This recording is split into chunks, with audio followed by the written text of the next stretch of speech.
So today we're going to talk about the Hyundai Sonata. This one in particular is a 2015.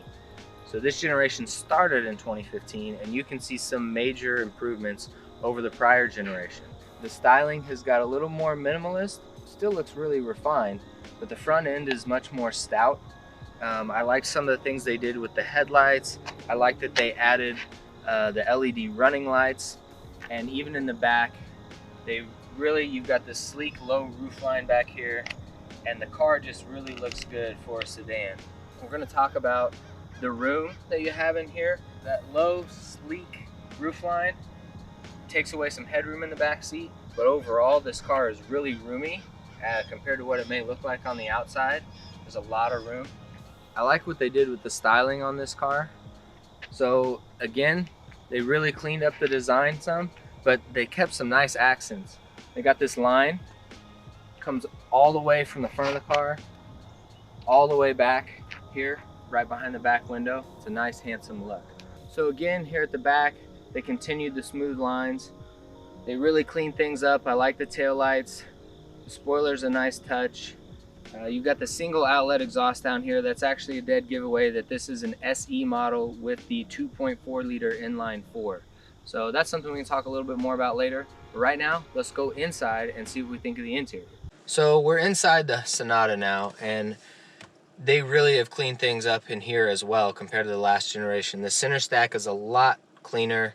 It's a lot more, I want to say basic design, but it really is just simple and clean looking, and I like that. The last generation had a center stack that was pretty cluttered, but this one, having standard features, there's no touchscreen display here, but there is a really nice standard display here. You've got Bluetooth, you've got all that. I'm really impressed with the gauges. In fact, they look really good. They're really good to look at, especially at night. There's a really great digital display to accent the tachometer and the speedometer in there. You can go through vehicle diagnostics. You can display what's happening on your stereo as far as your radio stations or tracks that you're on. You can show speed digitally, all of those things. Just a lot of info there, and a lot is accessible as far as vehicle diagnostics and things like that. So good steering wheel controls, easy to interpret, easy to do while driving. I really like that. I like the dexterity of the buttons on the steering wheel. So many steering wheels you get in, you look at, and you have to physically look down and memorize where each button is. And this here, you've got good feel on the steering wheel controls for going up and down in your speed with your cruise controller, up and down with your volume or your radio stations, or doing phone calls or anything like that. So they really did a good job. They were thinking driver focused there really well. It's all about keeping your eyes on the road. So let's take this thing out on the road and see how it performs and see what we think.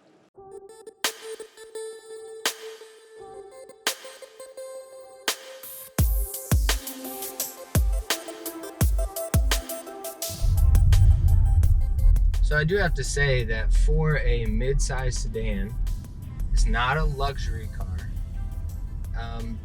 The ride quality is really good. I'm really impressed with how this takes the bumps and how this takes the turns as far as a comfort feel. Now, speaking of turns and steering and performance and all of that, that is actually what this car lacks the most. So you think of its competitors, you think of the Honda Accord, or you think of the Ford Fusion, or you think of the Nissan Altima. You know, I would say that while those cars have their shortcomings as well, all of them perform better than this car from a steering feel standpoint and from an acceleration standpoint, a power standpoint. This is the SE, and this has the 2.4 liter inline 4. And so it's not the 2 liter turbo that they offer, but it's got an okay power. You're not gonna have any trouble going around town. It's geared to be pretty peppy around town, honestly. But it's once you get on the highway and you need some passing power that this car really lacks. So when you compare it to its competitors, that's really where its shortcomings are, is in the performance. So now This car does have the different driving modes. So I can push this button here and I can go into eco mode.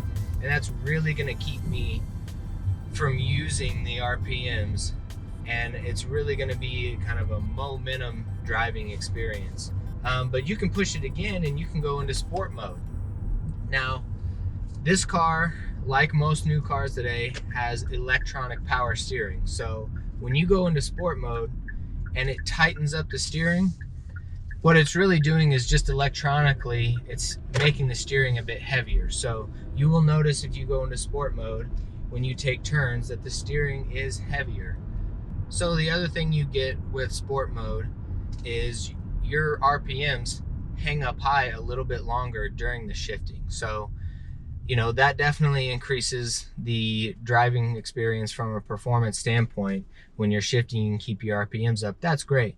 But with just the electronic power steering, and it's just kind of like simulating more feedback from the steering, when really it's just kind of making it resist you a little more.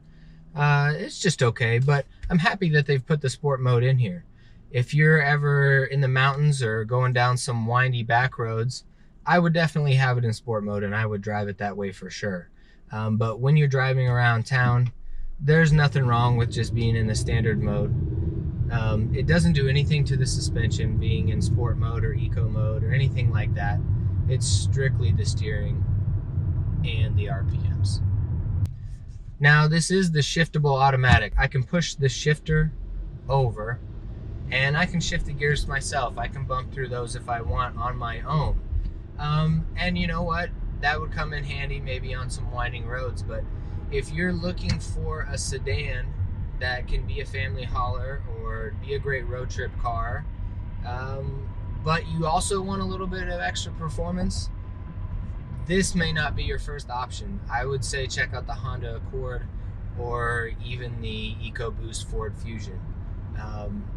Those are going to give you a little more performance than this car. So while I wouldn't say that this car is just flat out slow, it does lack in power compared to those vehicles. So to sum things up, I actually really think this Sonata is a great choice for an all-around sedan. It's got great styling on the outside. It's got a good roomy interior, lots of tech, lots of good features. Really impressed with how much you get for your money with this car.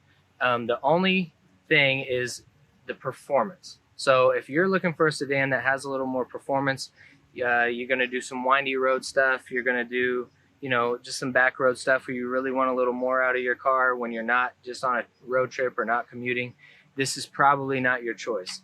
But if you can deal with that, it's still got great power around town, it's gonna get great gas mileage, and really a great all-around sedan. Very comfortable, very good choice. So thank you so much for watching Drive It Out. We will see you at the next car review.